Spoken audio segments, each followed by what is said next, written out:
It's another interesting day to welcome you live to Iron Issues, coming to you live on Spectrum Television. My name is Frank Cizadet, and I'm delighted to be here with you as we look into the different issues surrounding us, happening around our environment, and particularly issues that concerns you and I as Nigerians. Today on Iron Issues, we'll touch light on very critical issues on the scenes of the Nigerian society. Now, the reps declared Nigeria Air launch a fraud after 8 years, and the many controversy that surrounded the national carrier. The Buhari administration had failed to deliver Nigeria Air, with the federal government boycotting domestic airlines under the urges of the airline operators of Nigeria to sign a deal with Ethiopian Airlines to float the Nigerian carrier, which resulted in the OAN dragging the government and its agencies before a court to stop the process. Following widespread rumor that the Nigerian government had expended as much as 8.8 million US dollars, that is about 1.2 billion naira, on the then suspended Nigerian Air project, the minister in charge of the aviation industry as at then, Senator Hadi Sirika, made efforts to refute the claim and did say that to set the record straight, that was about a year ago in Abuja, during the 5th Aviation Stakeholders Forum on the 8th of November precisely 2018, he stressed that the reports were unfounded and malicious. I'd like to quote him. He said there is about 50 million naira and another 40 million naira expenditure. People have been saying that we spent $8.8 million in the national carrier. It's unfounded, malicious, lazy work of some people who are not seeing anything good in what we are doing as government, he said. End of quote. And then an open quote again. I have the duty to set the record straight. We have not spent 1.2 billion naira. We have not spent we have not spent $600,000 to create logos. So he ended up citing differences in what has been said. But being the 2015 electioneering promises of the immediate past President Muhammadu Buhari, the project consistently racked up appropriation votes since 2019 to 2022.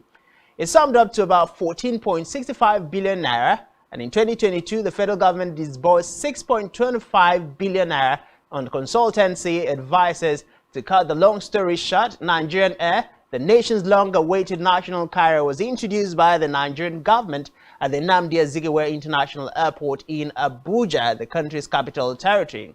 Now, the then Minister Harry Sirika said that the carrier unveiling was evidence of the federal government's commitment to building infrastructure that is a catalyst for the expansion and development of any nation.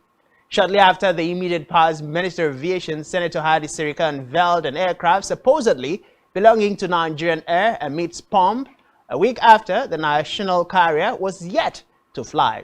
Now, that prompted a lot of questions on the lips of Nigerians wearing Nigeria Air. That was a big question.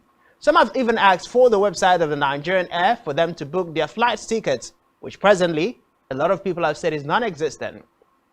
A check on the Ethiopian Airlines aircraft ETA-PL reportedly showed that the aircraft had since returned to Ethiopian Airlines services. But that is not the shocking news today. The shocker is rather that the House of Representatives had poked holes in the purported launch of the Nigerian Air at the twilight of the administration of former President Muhammadu Buhari, declaring it a fraud. Now, Chairman of the House Committee on Aviation, Nolim Naji, declared the launch of Nigeria Air fraud after the major stakeholders in the deal between the federal government and Ethiopian Airlines denied knowledge of the launch. The Minister of Aviation claimed Nigeria Air was only unveiled and not launched, which the committee dismissed as an attempt to divert the lawmakers' attention. Members of the committee were shocked when NEMA disclosed that the aircraft bearing Nigerian colors was on a chartered flight to Nigeria. Other stakeholders have confirmed the disclosure, noting that the chartered flight could be painted in any color and with any inscriptions. That's a focus that we will be looking at today, which of course has been on the minds of a lot of Nigerians. What has happened to the Nigerian air carrier that was touted to be the game changer? Of course, we saw the drama that unfolded with the Nigerian aviation stakeholders taking the federal government to court over questions bordering on why Ethiopian Air had to be chosen over our own airline operators in Nigeria.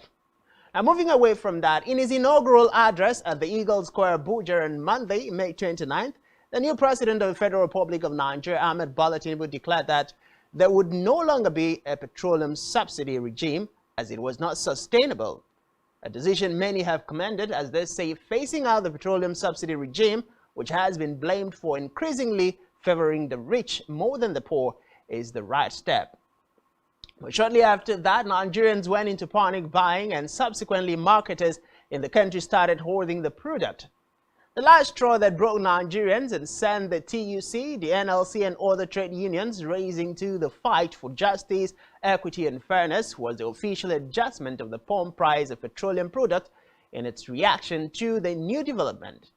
The Nigerian National Petroleum Company Limited (NNPCL) on Wednesday, May 31st, approved an upward review in the pump price of petroleum nationwide, shooting the price up to an average of 500 naira from the average of 189 naira per liter.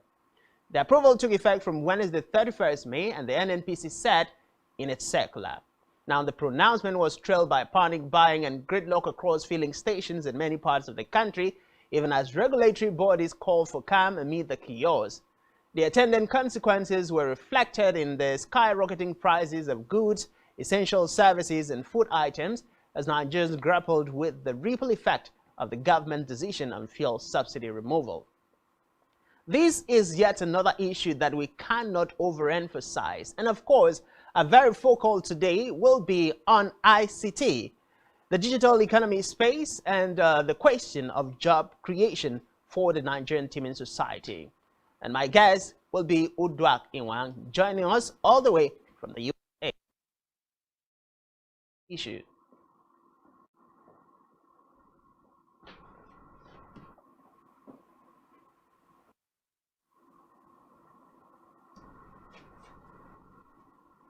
Hello, Udwak. Welcome to Iron Issues. Hello, can you hear me? Yes, I can hear you. Okay, thank you very much for bringing me on the show. I really appreciate this time. Thank you so much. It's very interesting that things are happening and a lot of people don't know. So I'm really so happy to be on the show, sir. Thank you so much. All right, thank you. I know that a lot has been happening. You are in Nigeria, and first, I'd like to start on a lighter note. How does it feel to have a new Nigeria's president, the president of Ahmed Bola Tinubu, with the, all the drama currently unfolding in the country?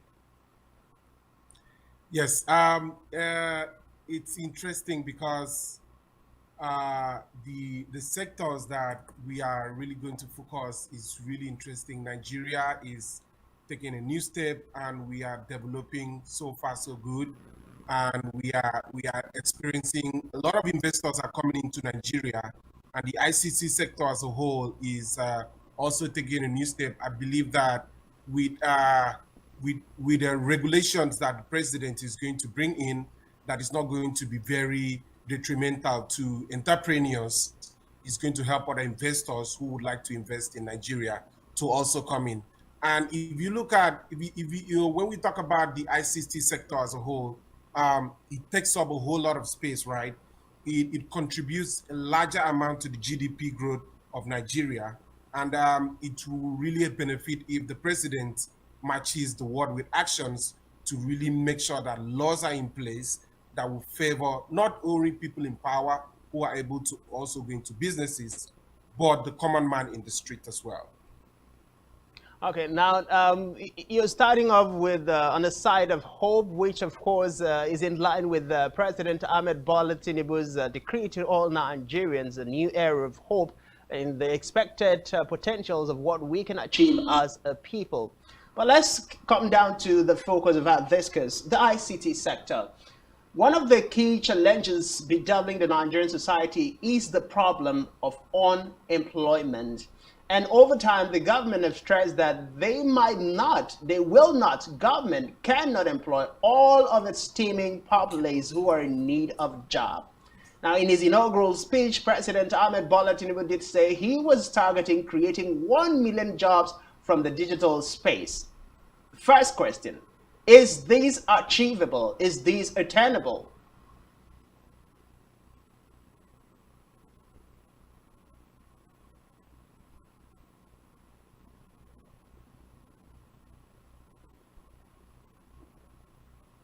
Hello, can you hear me, Urak?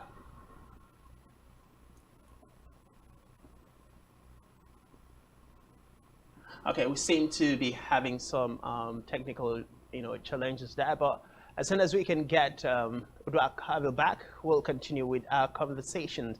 But then, like I asked, is this actually something that can be done? I mean, we've seen successive administration. The outgone Yes, President I can hear Mohammed. you now. I can hear you Okay, now. I all can right, hear you welcome now. back. Can you hear me? Yes, I can hear you. All right, welcome back. So I was asking, is it possible to actually create 1 million jobs from the ICT and the digital economy space?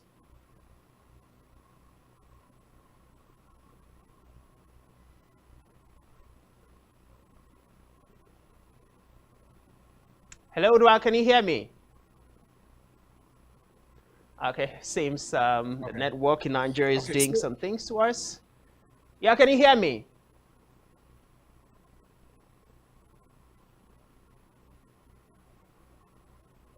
Okay, Yes, I think it's possible. I think it's possible if you have the right people in position. I think it's possible if you're able to not only just say it to excite the masses.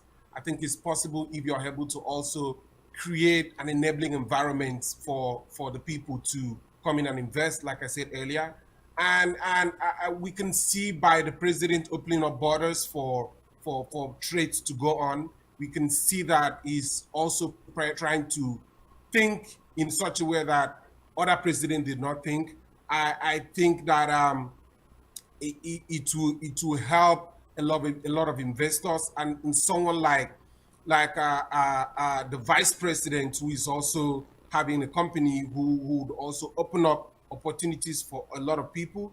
And it's interesting because when we talk about ICT investment, oftentimes we bury those ideas in saying, oh, we'll put up infrastructures for people to go and learn the basic computer learning. Is far more than that. It's about drafting policies that will help banks to also allow investors to be able to trade. And currently, if you notice, a lot of Nigerians are having difficulties. I'm a digital marketer, so a lot of Nigerians are having difficulties to run advertising with Facebook, to run advertising using their bank cards with Google, with Facebook. And these are things that should be seamless, right? These are things you would believe that in a global war where everything is done digitally, it would be seamless. These are because of policies that are in place that do not allow banks in Nigeria to be able to have a good refund policy. So these companies are like, oh, we would not like to have our clients, our merchants on your platform if you cannot have a well spelled out refund policy so that people can get their refund back if there are issues. So I feel if these things are in place, and it's not being in place, it's having the right people, like I said, in position. He just announced that he's going to appoint a couple of special advisors. I hope that there are young people who are going to advise him and not only just sit down there and not say anything. And I also hope that he's able to take this advice and look at how he can drag companies, multinationals, to come back to Nigeria, and hopefully would look like the Silicon Valley of the United States. Thank you very much. okay, now you've raised some very valid concerns. In my conversations with particularly skit makers, content creators in Nigeria, one of the key conversations that I've oftentimes come up is the fact that, for instance, as a content creator in Nigeria, you would need, I don't know, I stand corrected, but you would need to have somebody outside the shores of Nigeria administering or auditing your social media space or your account for you to be able to earn. Is this true? And if so, why do we have such challenges in Nigeria? Yes, so that's interesting. That's interesting because when we talk about social media policies, uh, oftentimes it tends to segregate in other nations who do not have a lot of people to speak on their behalf, right? It tends to create a certain demographics that divides the nations like Nigeria, Ghana, South Africa is able to access every future on Facebook. It was very surprising when I moved from Akwa Ibom, from Nigeria to the US, and I saw that there were a lot of opportunities in terms of social media that I was able to access, which I was not able to access in while I was in Nigeria. And it will surprise you that Nigeria has the highest number of people who have access to internet in terms of Africa. And when you look at that gap and you look at a lot of companies like Twitter leaving Nigeria to go to a different place, it doesn't make sense because you try to see what policies are in place to enable these companies to be able to function, what policies are in place to be able to help these companies to have an enabling environment.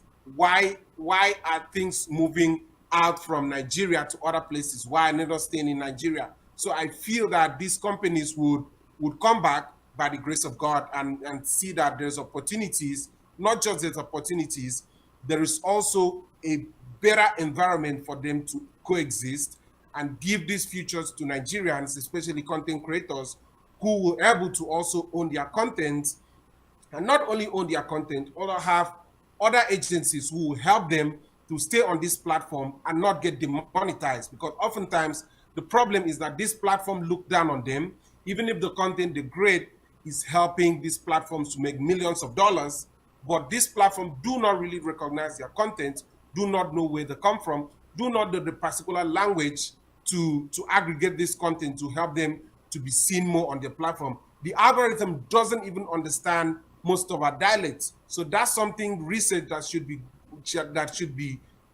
be seen into so that opportunity to given to content creators in Nigeria. Thank you. Okay, indeed, that is something that the Nigerian team are very much involved in content creation with so much love.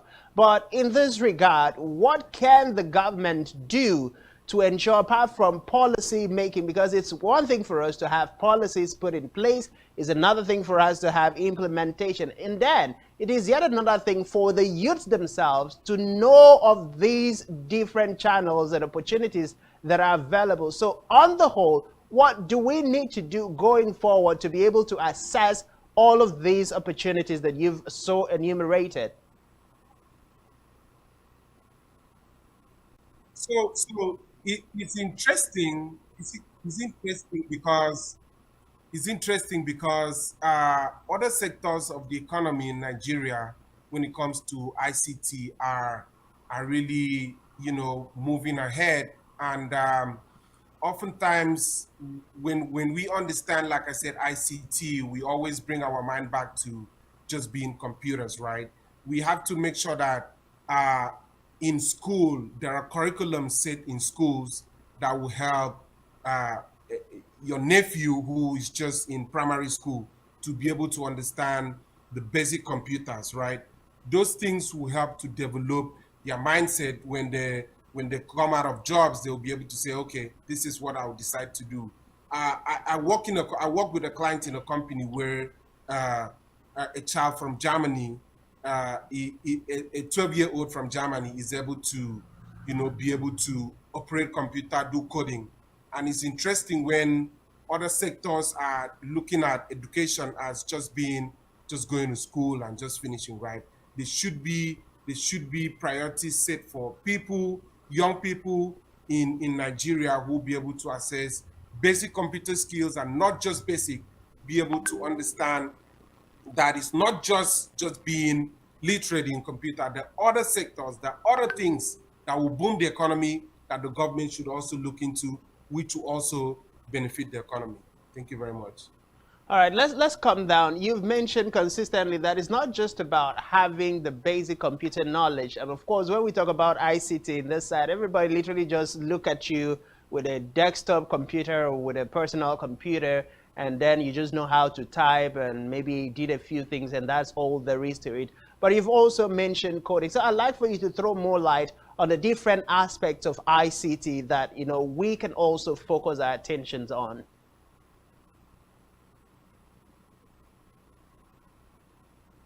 Yes. So That's very true. I agree. Um, it's interesting because we need to really we need to really understand coding, right? and and there are other different aspects, like you said, of ICT with that we can chip into. And coding is not just doing it, right? They need to be curriculum, like I said, in schools. They need to be people who are put in place. Let's say, for example, the government decide to invest in hubs, right? The basic hubs that we can look into and say, okay, we're going to invest 2 million naira in each of the hubs across Nigeria, so that these hubs will be able to train these young people. These hubs will be able to help these young people to understand this coding. These ops will also be able to build not just from a mature age, but from a tender age, so that when they come out, they will not just depend on the jobs in the market. They will depend on themselves, and also look at international markets, because there are also ideas that we have to offer. And I feel that basic computer skills are very needed. And also, there are also things in the ICC sector that we should bring in. Telecommunication is also a place where we can also shoot ourselves into. We don't have to bring expatriates from abroad to come and fix our telecom industry. We don't have to go to China to couple our GSM. We can also bring a GSM factory here, where our students, where young people, young Nigerians can be able to, couple those GSMs. They can also do the iOS system of those phones. I don't see anything wrong with Samsung bringing their headquarters down here, or not headquarters, but bringing their industry down here in Nigeria for the teaming use in Nigeria to also use. I don't see why Apple cannot have a branch here in Nigeria, so that we can also have a place where youth can work. These are all things that the government should look into, call them and say, okay, we're going to provide the land, we're going to provide the infrastructure, the lights, we're going to provide the roads. We're also going to provide, very importantly, security for your people who are going to come down to Nigeria. And that way, the market will also be open. By the time one GSM company comes in, a lot of companies will also come into Nigeria. It will surprise you that Nokia company is still also doing business, but they are not developing phones. They are also developing all these telecommunication masks, those big masks that you see.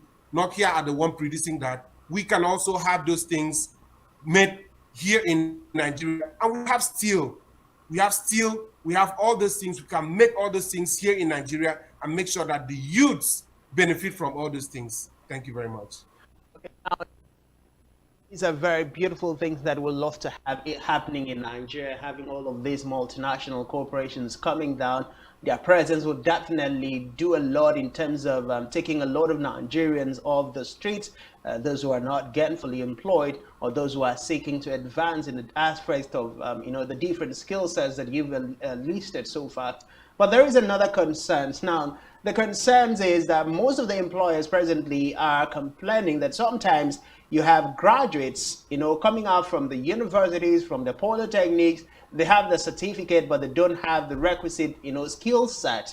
Do you think Nigeria is ready for this kind of, mass exodus of movement of investors and companies into the nation?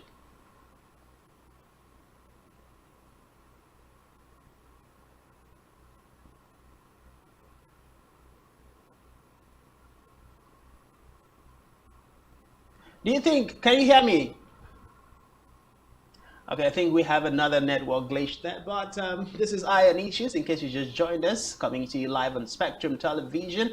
And today we're looking at the different issues bothering you and I as a Nigerian. I'd like to hear from you as a Nigerian how the fuel Yes, scarcity. it's interesting because it's a big market, and we oftentimes just swift about it. We oftentimes just do not understand the basic things that we need. I think Nigeria is ready. We have the market already.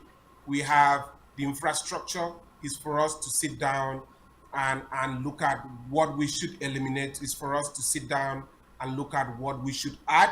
is for us to make sure that we give opportunity to the youth to take advantage of the opportunity that we have, to see where they can bring their expertise in. It is for us to see that we hold people accountable, because oftentimes these companies say that there is no accountability. So if we are able to help hold ourselves, especially the government, accountable, if we are able to hold people in power accountable, that way these companies will see that we're serious about what we do. Broad will be able to advocate on behalf of us for this company and say, hey, listen, we have people, we have the manpower, we have the security, and we have all it takes for you to bring your company down. When you have the youth, the masses, these people are ready to do the job. And why does it marvel you when people go outside Nigeria, they're able to showcase and shine out, but in Nigeria they are not able to showcase? It's because of the system. It's because of how the system works. It's because the system does not give them that opportunity to do what they're supposed to do. It's because they're limited and confined to a space where they cannot explore their ideas. Imagine if you're in a company where you're able to pitch an idea to your superior, and the person will take the idea and expatiate it. That's something that will give you joy to also do more job and give more ideas. But when you don't have the opportunity, or when there is a bureaucracy, when you give an idea, they say, okay, it has to go through this table, it has to go through this channel before it gets done. It will just die down under the crumbs of papers. So I feel there should be a seamless situation in government where we're able to pitch an idea, and this idea is taken and we are held accountable. That way companies outside will see, okay, we can do business in this country, and you see that they'll come in. Thank you very much. Indeed, very valid points put forth there. The Nigerian can-do spirit has been showed forth across the length and breadth of the world as a global village, and Nigerians are making giant strides and achieving great feats. Particularly, the Japa syndrome has been consistently on the increase, and probably that's because when Nigerians leave the shores of the country, they get to have better opportunities, they get to be listened to, they get to be given, that helping hand to grow. But we'll take a short pause here and head out on a break. When we come back, I particularly like to hear from you, Nigeria, as what the fuel scarcity, the fuel subsidy removal is doing in your area. How much are you buying fuel? And for those of us who have a job to go to on a daily basis, how are you navigating your way to your offices? Are you working from home? Yes, I know some state government have made a move to reduce the number of days civil servant work to up to 3 days as a way of cushioning the effect. But the question is, will this be enough, and how long can this be sustained? We'll take a look at these and many more others, still focusing on the ICT and the fuel subsidy when we come back from this short break. Stay with us on Eye on Issues.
Every day, we bring you up-to-date information on topical issues affecting the common Nigerian. From issues on politics, hello Nigeria, I remain committed.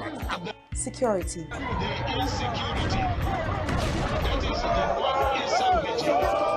education, health, lifestyle, and so much more. Join Janice Kobum and Uyai Anyeken every weekday from 7 a.m. to 9 a.m. on Rise and Shine Daily, exclusive on Spectrum Television.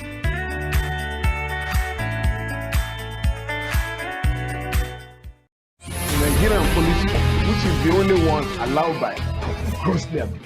Our governors have to share police powers with the president as stipulated by the constitution. We do not have a federal government police force. We have the Nigerian police force, which shall be administered, organized, and supervised by the Nigerian police force. No, my lord, I want to say something. I want to say something here. Perhaps it might also enlarge the scope of people who should be invited here for examination. My lord, if we cannot find those who literally murdered Abiola, who are those people who could be said to be the beneficiaries of the death of Abiola? Rogers has linked you with some of the killings he did. He never did.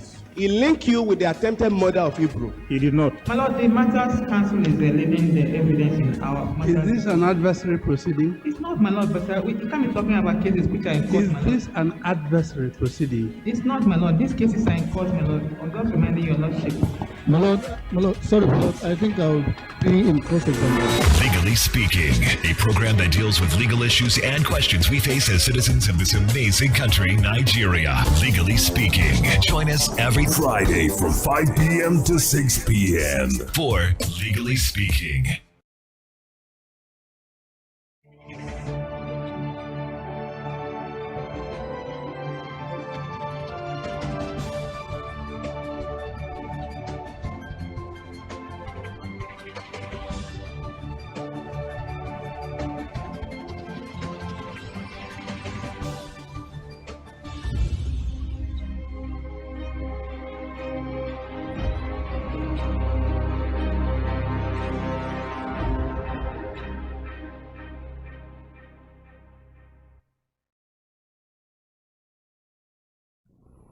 Glad to welcome you back. It's still Eye on Issues coming to you live on Spectrum Television. Of course, you know we're broadcasting live on Start Times DTH Channel 421. Feel free to connect us on our socials. And of course, you can find us on our Twitter handle at Spectrum TV. And here, of course, other social media platform at spectrumtv.ng to be part of the conversation. Like I said before we went to that short break, I'd like to hear what is really happening to you in your environment as far as the fuel subsidy removal is concerned. Now, we know the prices of food commodities have gone up. Transportation is a big challenge. Finding fuel in some locations are still a major issue, and I'd like to hear from you. But on the focus of our discuss today, we're talking about the ICT, the digital space, and the many opportunities that we can take advantage of as Nigerians, particularly judging from the inaugural statement of the new president, Ahmed Bola Tinubu, of the target for 1 million jobs in the digital economy space, which of course will help drastically reduce the number of unemployed Nigerians. My guest is Uduak Inwang, who's joining us from the USA. Uduak, glad to join you back again. Welcome.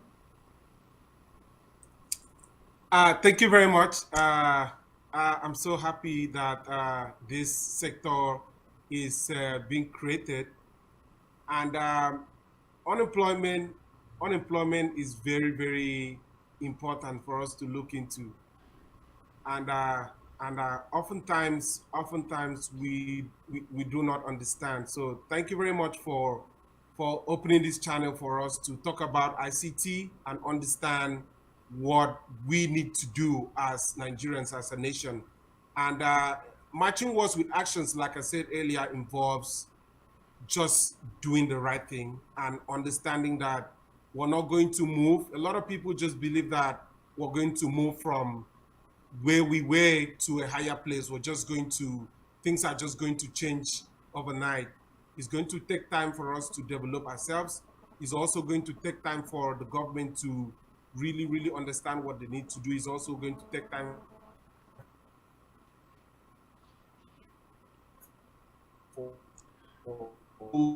I pray and hope right people should be called to do what they're supposed to do. And ICT will really develop Nigeria. ICT is going to also open a space for industries to come in, and not just industries, other people who are entrepreneurs as well, who have developing ideas, because sometimes you have ideas as a young person, but you don't know how and when to develop it. If you are able to invest in ICT hubs, we are able to develop in ideas that will make people to see the interest of not only being able to do something for the joy of what they're doing, But if they do this and they know that at the end of the day, they're not going to depend on that other job that they're doing, that this job or these ideas that they are creating is going to create not just job for themselves, but for other people. I feel it to encourage other people to see the need to say, okay, let me go and create an idea, even if I'm going to start creating opportunities for other people. I'm going to start creating an idea that will bring a value chain that will encourage other people to also develop in this idea. Flutterwave and other Paystack and other industries who are third-party payment platform came into Nigeria, and it was shocking. It was a time when entrepreneurs, business people were using e-commerce site and looking for opportunities for people to make payments on their website. And where they came in, now they are multi-million-dollar industry. And I feel these little ideas, if being brought into Nigeria, I think it's going to open up the space. Africa is very huge. It's a very big place for people to create opportunities for themselves. It's also a place for people to nurture ideas. So if the government see this as a good idea and invest more, I think the war will relocate back to Nigeria. Thank you. All right, let's come down to Akwa Ibom State, our very own primary constituency. We now have a new man on the helms of affairs, Pastor Basi Umor Eno, as the governor of Akwa Ibom State, and his deputy, distinguished Senator Akon Eyanyi. And in just about a week after taking over the mantle of leadership, he's done a few responsibilities and assignments. He's appointed the SSG, a chief protocol. He's appointed a few more persons into key positions. He has SA media and publicity, and a few more appointments. And a lot is, expected in the days to come.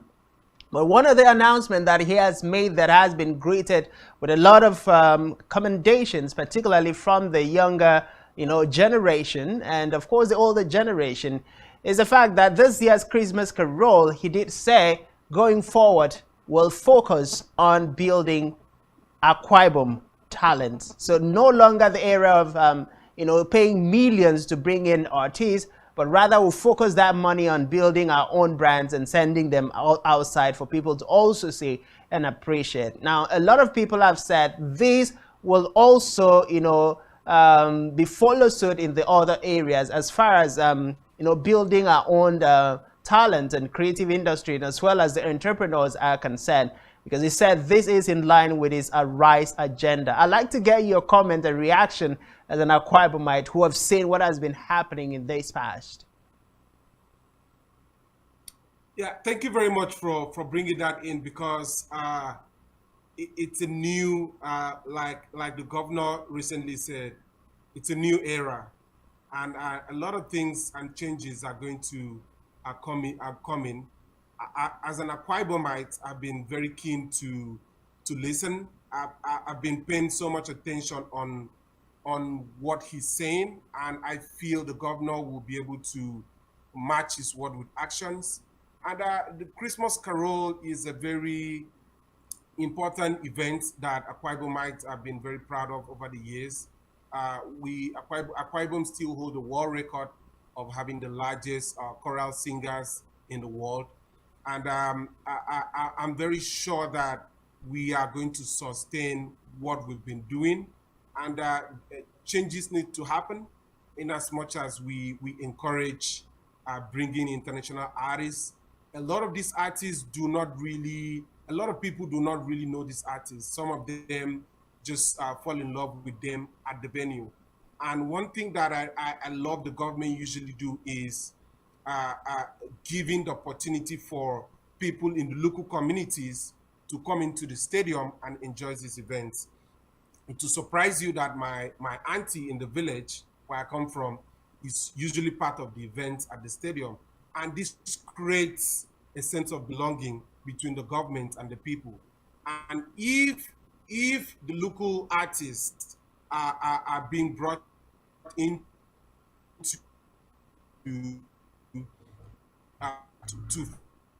join in this carol events, really create emotional connection between the people and the government who are setting up these things. And it will also benefit, the money of the investment of the event will also circle back to the economy of Akwa Ibom State. You will see that it will also give the local artists a digital footprint to say, oh, he or she was part of the artists that presented in this event, helping these artists to also gain international relevance. So I feel there is need for us to look into local and indigenous artists to present during the event. Also, we also need to also not neglect the presence of international artists at such events, because it's a global event. We've already taken the event to a higher realm. So bringing it back to say, let's just crash it and use local artists will not give us that authority. So I feel a mix is good, but also give opportunity to local artists and other people at the state level to also have a shareholding opportunity in this event. I think it's a good idea, and I wish the governor all the best. Okay, indeed, a lot of persons have said yes, we should have a mix, like you've rightly posited. Others are saying yes, it's a welcome development, let's have local. But a lot of people would still agree that a mix of, a significant percentage given to the locals and then a touch of international and world-recognized celebrities and ministers would go a long way in still maintaining the status of the Carol in Akwa Ibom State. But let's talk a little more into employment. Now, Pastor Moino's administration is anchored on what he calls the Arise agenda. And part of the Arise agenda is about connecting the dots. And he has said one of the key, some of the things that have happened around here. Do you think we as a people are ready for the kind of, mind shift that the... Yes, it's interesting because the governor is an entrepreneur and opportunity for other entrepreneurs in the state. That is why, if you listen, I was paying attention watching all the investing ideas and people in the very interesting demographic.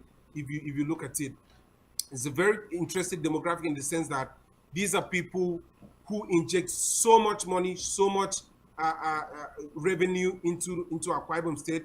If you unemployment, we need to look at the rate of people who are finishing school, who are out of school, who do not have a job.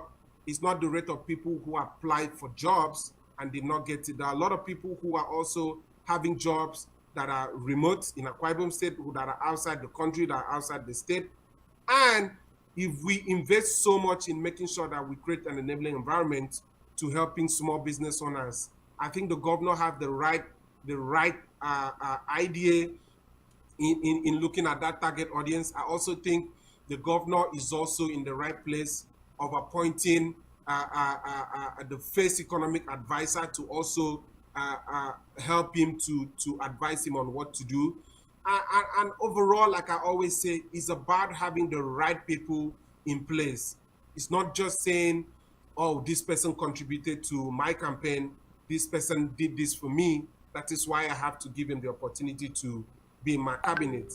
It's having people who have the capability, who have the ideas, who have the interest, your interest at heart, who think just like you. People who are able to look in the face and say, this is not going to benefit the masses, this is going to benefit the masses. So I feel having those things in place will also help him to be able to create those things that he said during his electionary campaign to Akwa Ibomite. And I feel Akwa Ibomite, there is never been a better time to have someone who is also a pastor, who is also going to keep to his word, and someone who is also going to match. We've seen his pedigree as a business person. He's also going to help to make sure that he builds and digitalizes Akwa Ibom to making sure that we reach the place that we were supposed to be. Thank you very much.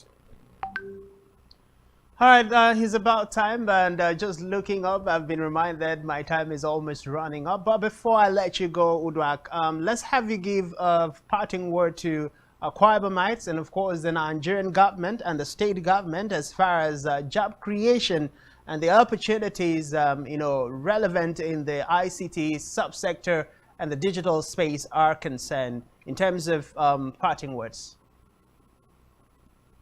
I would say that development and governance doesn't happen overnight. Everybody is going to have a shared opportunity to become what they want to become, and the youth should also contribute their quota in making sure that we help Nigeria and not cast Nigeria. You will not see people outside the US and other countries say a lot of things that I see Nigerians say about your government, because you're giving your government a good, credible name when you're able to promote or when you're able to say positive things about them. So investors and you bear me witness, when people look at the internet, what they see is to search, and when they search and see all this negative news about Akwa Ibom, about Nigeria, no one wants to come and invest. So I would say let's have a positive attitude. Let us make sure that we put out good things about Nigeria. In as much as it's struggling, we're going to reach where we're supposed to be. Let's encourage the government and also encourage ourselves. Thank you very much. Thank you so much, Udo Akavil. It's been nice having you join us today on Eye on Issues. Truly appreciate you. This is how far we can go on today's edition of Eye on Issues. The aviation Nigerian air level is concerned and what is done to Nigerians, and it's still a development action that was supposed to kickstart tomorrow. Many do not know whether or not it's actually going to happen until tomorrow actually comes. But many have advocated for the trade unions to give the federal government the opportunity, will also look into the concerns of Nigerians biting. My name. Have a lovely evening. God bless you.